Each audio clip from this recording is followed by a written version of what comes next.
रामकृष्ण हरे. आपणा सर्वांना माझा हार्दिक नमस्कार. सज्जन हो, कर्तव्यास चुकला नोकरीस मुकला अशा अर्थाचा आजचा हा आपला व्हिडिओ आहे. काही माणसं योगायोगाने घडणाऱ्या गोष्टीचा अर्थ आपल्या कल्पनेप्रमाणे लावतात. मग त्या गोष्टीचा कारण भाव जुळला तर जुळला, नाही जुळला तर नाही जुळला. पण त्यांना त्याचं काय घेणं देणं नसतं. त्यांना कार्यकारण भाव काय असतं ते कळतच नसतं. आपल्या संकल्पेप्रमाणे ते चालत असतात. आणि जे कार्यकारण भाव जाणणारी माणसं असतात ते माणसं तात्विक असतात, तार्किक असतात. ते अधिष्ठानाचं ज्ञान आणि कार्याचं ज्ञान याचा समन्वय आहे का ते पाहत असतात. आणि हे जे दुसरे असतात ना, ते आपले श्रद्धाळू, मायाळू, लाजाळू, कामकांटाळू असेच असतात. रळू जास्त असतात त्यांच्यामध्ये. आणि मग त्यांच्यामध्ये दयाळू पण असतात. पण ती दया काही वेळेला मारक ठरू शकते. कारण त्यांना कार्यकारण भावाचं फारसं ज्ञान नसतं, त्यांना तत्त्वज्ञान नसतं. म्हणजे व्यावहारिक सत्ता, पारमार्थिक सत्ता आणि प्रातिभासिक सत्ता या तीन सत्तेविषयी आपली बरीचशी चर्चा बऱ्याचशा व्हिडिओमध्ये झालेली आहे. ते पुनरावृत्त करत नाही. म्हणून जे व्यावहारिक सत्ता आहे त्याच्यामधले अर्थ स्वप्नातल्या अर्थाशी जुळवण्याचा प्रयत्न काही लोक करतात. तेव्हा तसं न करता तर्काने जुळतं आहे का, ते शक्य आहे का, योग्य आहे का, ते प्रमाणात आहे का, म्हणजे प्रमाण युक्ती आणि अनुभवाशी जुळतं आहे का, त्याला प्रमाण आहे का, युक्तीवर जुळतं आहे, टिकतं आहे का, आणि अनुभव आहे का, तसा अनुभव येऊ शकतो का, या सगळ्या शक्यता गृहीत धरून त्याचा अर्थ लावायला हवा. तर त्यांच्याकडे तेवढं साकल्याने ज्ञान नसतं, म्हणजे समग्र ज्ञान नसतं, चौफेर ज्ञान नसतं.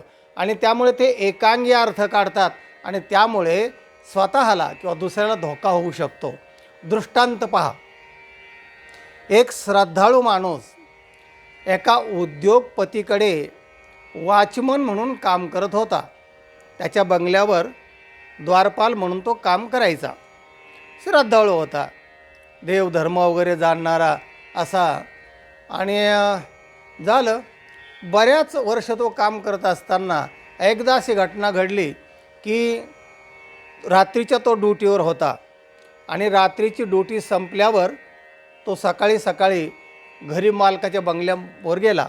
म्हणजे मालक, तुम्ही काल जे विमानाचं तिकीट बुक केलेलं आहे ना, आणि तुम्ही जो प्रवास करणार आहात ना आज, तर तुम्ही तो प्रवास टाळला तर बरं होईल. मालक म्हणला, काय रे, काय झालं?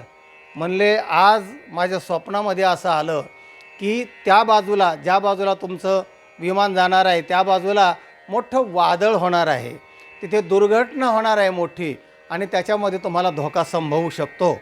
तेव्हा कृपा करून तुम्ही जर हा प्रवास आजचा टाळला तर बरं होईल. झालं. मालक थोडा गंभीर झाला, कारण म्हणजे प्रत्यक्ष माणसाला सगळ्यात जीव प्रिय असतो. तर त्याचं थोडंसं लक्षात त्यांनी घेतलं. पण अशा श्रद्धाळू आणि अशा निर्णयाकडे त्यांचं फार लक्ष नसतात. आणि त्यांना फार तो विषय पटला होता असंही नाही. पण तो म्हटलं, कशाला धाडस करायचं, म्हणतोय ना तो. तर जाऊ द्या, आजचा दिवस तिकीट रद्द करू, उद्या जाता येईल, बघूया काय होतं आहे ते. आणि मग तो त्या दिवसाचा प्रवास त्यांनी रद्द केला. आणि ज्या बाजूला ते जाणार होते तर त्या दिवशी त्यांनी ते निरीक्षण केलं तर खरंच वादळ आलं होतं, काय दुर्घटना पण घडल्या त्या बाजूला. आणि मग त्याने सांगितलं की बघा मालक, दुर्घटना घडल्या त्या बाजूला, मी काल तुम्हाला सांगितलं ना, आणि म्हणून तुमचा जीव वाचला वगैरे वगैरे असं तो सांगायला लागला. त्याला वाटलं मालक प्रसन्न होतील, आपल्याला काय बक्षीस देतील, अशा धोरणाने तो बोलत होता. पण झालं उलटं. मालकाने त्याला नोटीस दिलं, त्याचा पगार दिला आणि त्याला कायमचा नारळ देऊन टाकला. घरी बसू शकतो म्हणून, तू घरी जाऊ शकतो, तुला कामावरून आज पण काढलेला आहे. त्याला धासकाच बसला. विचार करतच घरी गेला. म्हणले, असं काय झालं की मी चांगलं त्यांना सांगितलं, दुर्घटना घडलेल्या आहेत, त्यांचा जीव वाचला, ते गेले असते तर ते सुद्धा कदाचित त्यांना धोका झाला असता, आणि असं असतानासुद्धा मला कामावून काढलं, माझ्यावर अन्याय झाला आहे हा, असं त्याच्या मनाने ते घेतलं आणि म्हटलं कोर्टामध्ये आपण आता न्याय मागू. आणि म्हणून कोर्टामध्ये त्याने दावा दाखल केला. झालं, ती केस पुढे उभा राहिली. उभं राहिल्यानंतर न्यायाधीशाने त्याचं म्हणणं सगळं ऐकून घेतलं. त्याने सांगितलं की मी अनेक वर्ष यांच्याकडे साहेबांकडे काम करतो आहे, मी प्रामाणिक आहे, मी कधी फ्रॉड केला नाही, कधी वेळेवर आलेलो आहे, वेळेवर गेलेलो आहे, या सगळ्या गोष्टी आहेत. बरं, मग म्हटले ज्या दिवशी ही घटना तू त्यांना सांगितली त्या दिवशी काय झालं नेमकं? मला त्या दिवशी मी रात्री ड्युटीवर होतो आणि मला स्वप्न पडलं की त्या बाजूला फार वादळ येणार आहे, दुर्घटना होणार आहे, असं मला स्वप्न पडलं आणि म्हणून मी ते मालकाला सांगितलं आणि दुसऱ्या दिवशी खरंच त्या बाजूला वादळ झालं आणि दुर्घटना घडल्या आणि मालकाचा प्राण वाचला म्हणाले. मी चांगलं सांगितलं आणि चांगली गोष्ट घडली म्हणले, तरीही मला मालकाने कामावरून काढलं, माझ्यावर अन्याय झालेला आहे, मी प्रामाणिक नोकऱ्यांचा आहे, असं त्याने सांगून सिद्ध करण्याचा प्रयत्न केला. नंतर मग न्यायाधीशाने मालकाला विचारलं, म्हणे तुमचं काय मत आहे याच्यावर? तर मालक म्हणाले की दुर्घटना घडल्या त्या दिवशी हे बरोबर आहे, मी गेलो असतो तर कदाचित तसं झालं असतं, पण झालंच असतं असं पण नाही आहे, पण झालं असतं हे जरी गृहीत धरलं तरीही हा जो नोकर आहे याचं काम काय आहे? काम आहे वॉचमन, ड्युटी जागरूकपणाने सतर्कतेने करणं. आणि तसं न करता हा स्वप्नामध्ये त्याला स्वप्न पडलं आणि स्वप्नामध्ये ती दुर्घटना होणार असं त्या स्वप्नात त्याच्या आलं, असा तो सांगतोय. याचा अर्थ असा की तो ड्युटीवर झोपलेला होता आणि स्वप्न झोपेत पडतं, झोपलं तरच स्वप्न पडतं. त्यामुळे हा कर्म कसूर केलेला आहे, कर्मामध्ये याने चूक केलेली आहे, कर्म त्याला प्रामाणिकपणाने बजावता आलेलं नाही आणि म्हणून याला कामावरून काढलेलं आहे. उद्या अशाच काही घटना चोराच्या म्हणा कशाच्या म्हणू घडू शकतात आणि हा झोपू शकतो, कारण कर्म करणं, प्रामाणिकपणे करणं हेच याचं काम आहे.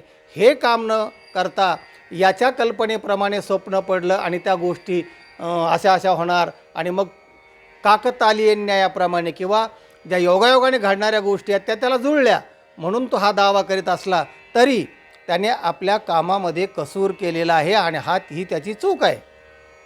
न्यायाधीशाला तो मुद्दा पटला आणि न्यायाधीशाने त्या मालकाच्या बाजूने निकाल दिला आणि त्याला सांगितलं की तो तुझ्या कामावर बरोबर काम केलेलं नाही आहे. तेव्हा तो भाविक असेल, प्रामाणिक असेल, हे जे तुझं असलं तरी हे तुझ्या मताने बरोबर आहे, पण कर्मयोगाच्या दृष्टीने तुझ्या कामामध्ये तो झोपलेला आहेस. तुझं काम झोपण्याचं नाही, जागं राहण्याचं आहे, सतर्क राहण्याचं आहे. आणि म्हणून शास्त्रकार असं म्हणतात, ज्याची जी वृत्ती असे त्याची ती परमदेवता, जे वाद सांगतील ते सांगोत, भजो नये परादेवा. राम राम हरे हरे राम राम. शास्त्रकार असं म्हणतात, ज्याची जी वृत्ती असे, ज्याची जी उपजीविकेची साधना आहे त्याची ती परमदेवता, त्याची ती परमदेवता आहे. म्हणजे आपलं जे कर्म आहे की ज्या कर्म केल्याने आपण जगत असतो ते कर्म आपल्याला पगार देऊन जगवित असतं, तीच आपली खरी देवता आहे. जे वाद सांगतील ते सांगोत. जे कोणी असं म्हणत असतील, अरे काय नोकरी करतो सण, काय सारखं ते करतो, चल आपण इकडे वारीला जाऊया, जाऊ दे ते नोकरी गेली 15-20 खड्ड्यात गेले, जाऊ दे मालक नाही सुट्टी देत ना, जाऊ आपण तसंच, नंतर आल्यावर काही कारण सांगू वगैरे असं, आणि त्या देवतेला भजल्यानंतर सगळं पांडुरंग सगळे विघ्न खलास करतो वगैरे असं जर कोणी सांगत असेल, किंवा अमुक देवतेला आपण जाऊया तिथे नवस करूया आणि आपलं काम होईल, असं जर दुसऱ्या देवतेला भाजा म्हणून सांगत असेल, भजो नये परादेवा.